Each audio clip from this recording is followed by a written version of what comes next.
So it's Sonic's 25th birthday today, and it's weird how, like, arbitrary designations of the passage of time can make you feel some sort of ways, you know? Like, it's like one of those things that's always, like, in your head, but then you don't really think about it until someone makes you think about it, and then they're like, hey, Sonic turned 25 today. I'm like, oh, man. Like, fucking Sonic the fucking Hedgehog, man. That's crazy. Cause, like, I'm 24. So I was born 1 year after Sonic 1 came out. And it's no exaggeration to say, like, I don't remember a time in my life before Sonic the Hedgehog. Like, from, like, my earliest memories are, we didn't have a Sega Genesis, but I would go to, like, my uncle's house, and he had Sonic 2 on the Sega Genesis, and I would play it, and I would go over there specifically to play it, right? It's funny looking back how, like, the two games I remember from my childhood is Mega Man and Sonic. I wonder why my favorite color is blue. That's super weird. Certainly couldn't have had any influence there. And it's funny, too, because I know we also had Super Mario All-Stars, which is the Super Nintendo cartridge that had, like, Mario 1, 2, and 3 all on one cartridge. But that didn't have any, like, memory. That doesn't, like, take up any real estate in my memories. But I remember Sonic when I didn't even have the system that he was on. Although that does raise the funny comparison that, like, when I think of Nintendo, I think of, you know, Mario, Kirby, Zelda, even Mega Man. When I think of Sega, I think Sonic. like there was nothing else on that system to offer. But that also raises, like, the comparison between Mario and Sonic has always been a big thing, and I've always been on Team Sonic.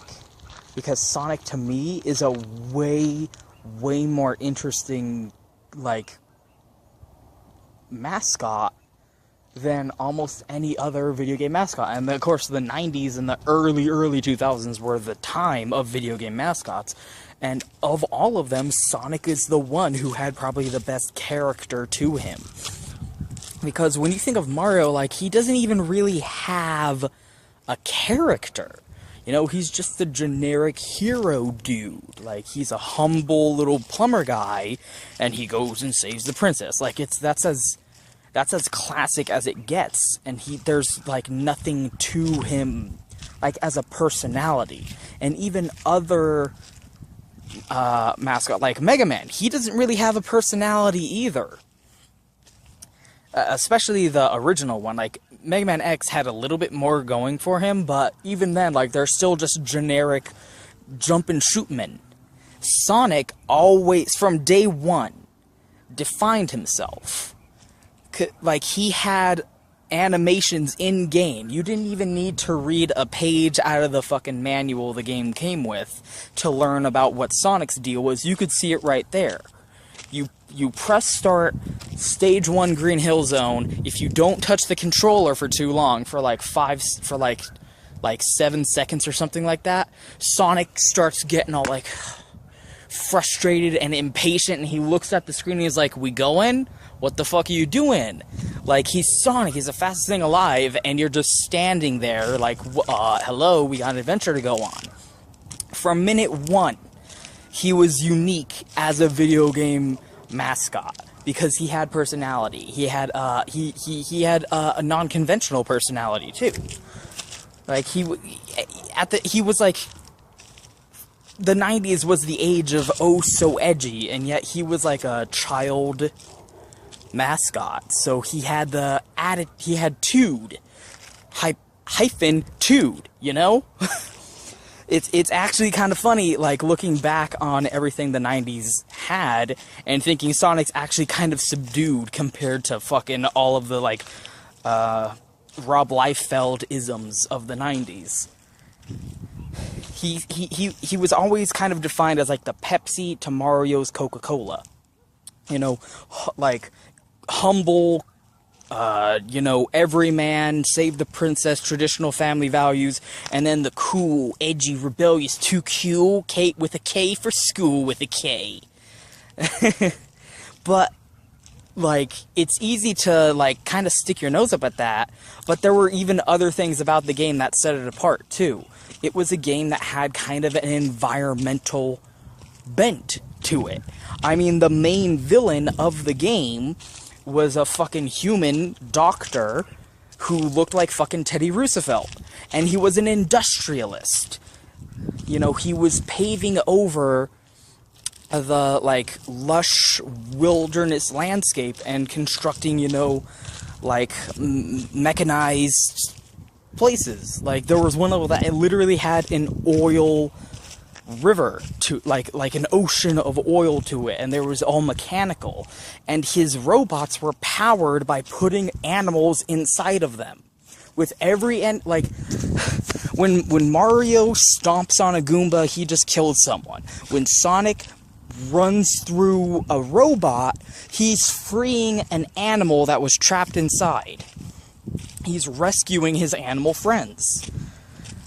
And he wasn't rescuing a princess. He wasn't saving a princess. He was too cool for that, you know? He was saving his home and his friends and stopping, you know, the fucking imperialist reach of humanity encroaching upon nature. And that was all, like, it didn't have an overt... It's weird how, like, even before games had a narrative, there was so much more being communicated just through pure gameplay with Sonic compared to every other video game mascot at the time. And in some ways even now. I still really love how in Sonic Adventure 2, I always noticed how when you blow up one of Eggman's robots, the animal will pop out. But then when you blow up, like, one of the government robots, one of the gun robots, not an animal, but like a power core. Like some alternate energy source is powering the gun robots. And that's something that never really gets talked about in-game, but it's pointing out that, like, you know, that... What kind of fucking psychotic asshole uses animals to power robots? When, evidently, there are alternatives. Like, that just doesn't seem very efficient. That's, like, there's some creepy, fucked up malice going on to Ivor Robotnik right there, I'll tell you that. But of course, like, I didn't, like, you go back and play Sonic 1, it's still a great game, but it really hasn't aged well compared to the other games in the series. Like, Sonic 2, to me, is always the definitive one, because that's the first one I played, it had Tails in it, and fucking, like, you know...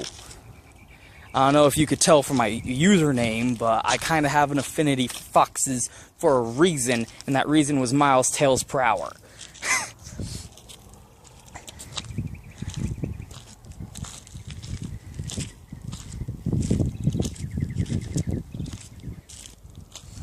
You know, that's another way that Sonic kind of stood out apart from Mario. Mario's sidekick is his literal brother. Sonic's sidekick is Tails, who's his brother more in a, like, blood brothers kind of, like, companion, comradeship kind of way. And while, again, Mario didn't have any sort of characterization, you can argue that he still doesn't. Luigi, kind of non-seriously, was always characterized as being a coward. And then Tails, like, you could argue Tails has had the most consistent amount of character development over the entire Sonic franchise. In that, like, he started out as being a literal hanger-on. Someone who followed in Sonic's footsteps. Just like, oh, he's such a cool guy, this, like, the quintessential sidekick. Even though, in terms of gameplay, Tails was capable of all the same things Sonic was. And yet he followed along after in his wake. And then in Sonic 3 and Knuckles, like, Tails became much more proactive. There are certain levels, especially at one boss in particular, that's literally unwinnable as Sonic alone. He needs Tails' assistance. And that's a game that you can play just with Tails solo. And arguably, he's more effective, although in other ways also still very limited. And then when the Sonic Adventure games came out, those really, like, went forward with that, where Tails' story in Sonic Adventure 1, like, had him do a flashback of, like, interpretively the first time they met. And it was just Tails being in the forest, and then, boom, Sonic runs by, and, like, Tails kind of like, oh, and then just kind of starts following along with him. Side note, Tails' plane, like, it's always said, like, oh, Tails is the one of the plane, but, like, in the original Genesis games, it's actually said that the plane is Sonic's plane, Tails just flies it. In Sonic Adventure, it's even said that, like, the tornado is Sonic's plane, Tails has his own planes. Point of fact. But then, like, you know, especially in Tails' story, the beginning, the first, like, half of Tails' story in Sonic Adventure is just him following along with Sonic, like, when you played Sonic's storyline. In fact, the first level of Sonic's storyline is saving Tails. Tails' storyline starts with Sonic already having completed that level and rescuing you as Tails. And then there's a point where they get split up, and then, you know, Tails kind of has to go out and do things independently on his own, which he does, and then later, after they join up and go fight Eggman, Sonic's like, I gotta go do the hero thing. Tails, you go off. And in the end, Tails is ultimately the one who saves Station Square from Eggman. Like, Eggman probably had, like, his most dark and menacing fucking moment in the entire series. Like, if you look it up, like Sonic Adventure Tails final boss, like, the opening is Eggman being like, I'm gonna fucking kill every single last one of ya. And it's super creepy, like, the voice acting's really good. And Tails fucking beats him. And Station Square's like, yo, Tails, motherfucker. And he's like, whoa, I did it all by myself. And it was super cool.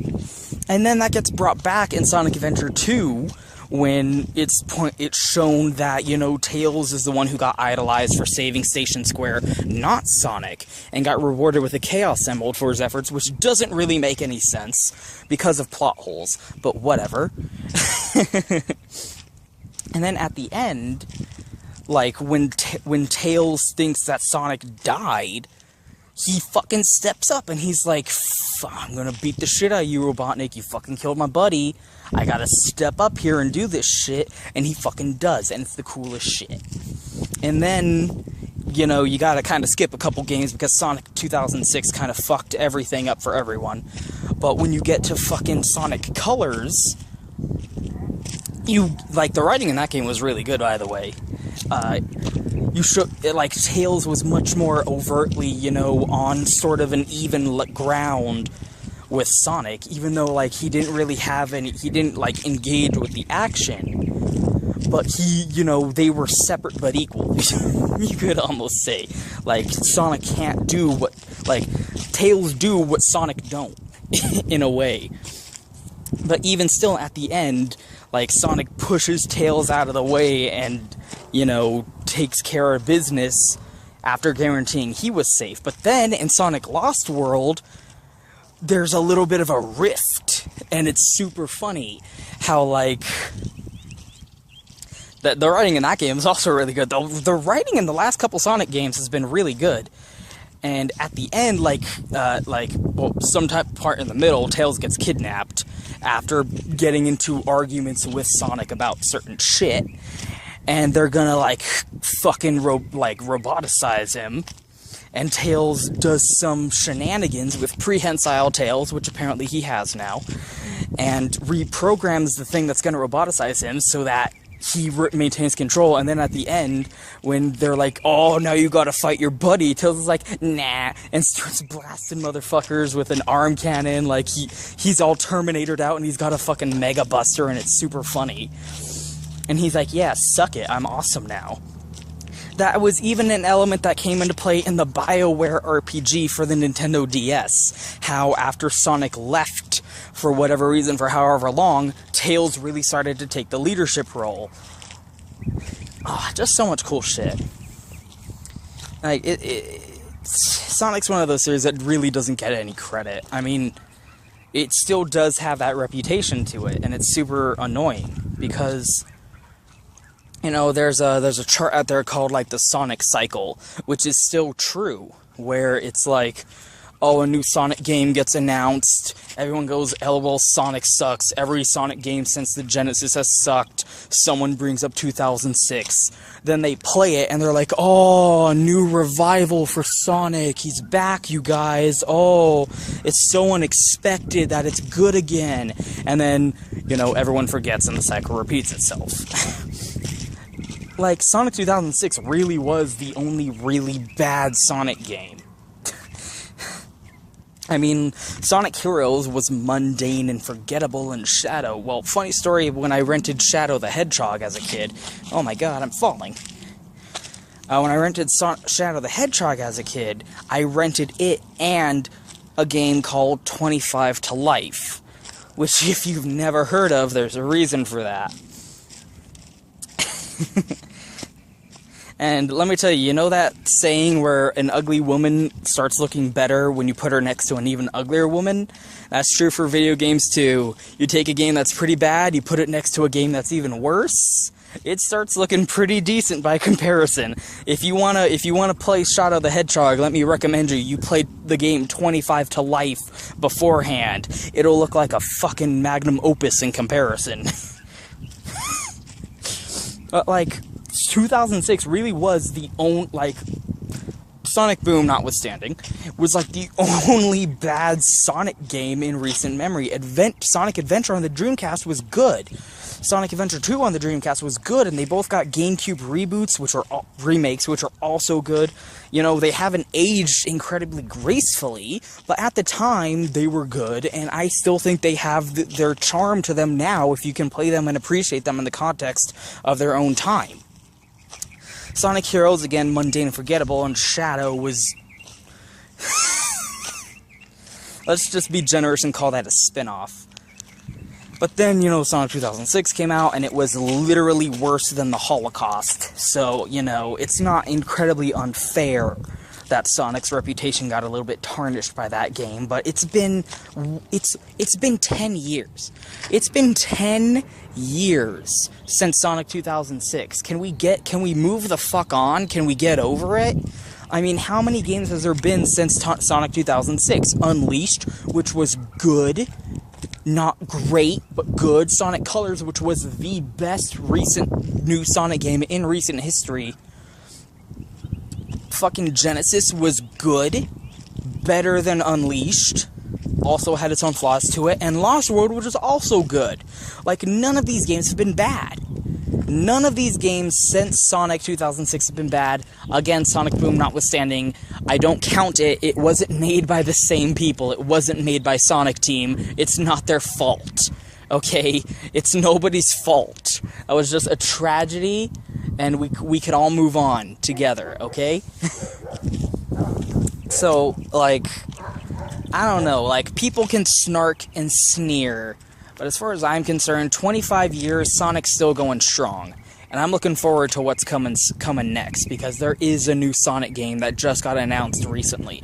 And I'm fucking looking forward to it. To be honest, you could just take Sonic Colors and just do a whole, like, just do that again, but with new, you know, fucking levels and shit. Like, that was the whole thing behind Generations, was they tried to, like, redo the classic Genesis style, and it didn't work out super great. Like, for some reason, like, the jumping was a little bit delayed, and the controls just weren't super fucking smooth, because they were splitting it up between two similar but different gameplay styles. And then Lost World went in its own direction. Like, it didn't have the Sonic Colors style of gameplay. It wasn't bad, it just wasn't the same kind of gameplay. And to be honest, just take that Unleashed Colors and Generation style of gameplay, primarily Colors, because Colors was the one where they really fucking nailed it, and just do that again. Just do that again with a new game. But whatever it is, yeah, I'm still here, right? And so is Sonic. It's weird to think that, like, throughout my fucking life in video games, by my side has been the Blue Blur and the Blue Bomber, Mega Man, because I've got my own history with Mega Man. Maybe I'll talk about that next time there's a Mega Man anniversary. But in the meantime, fucking Sonic, baby. He's the fastest thing alive.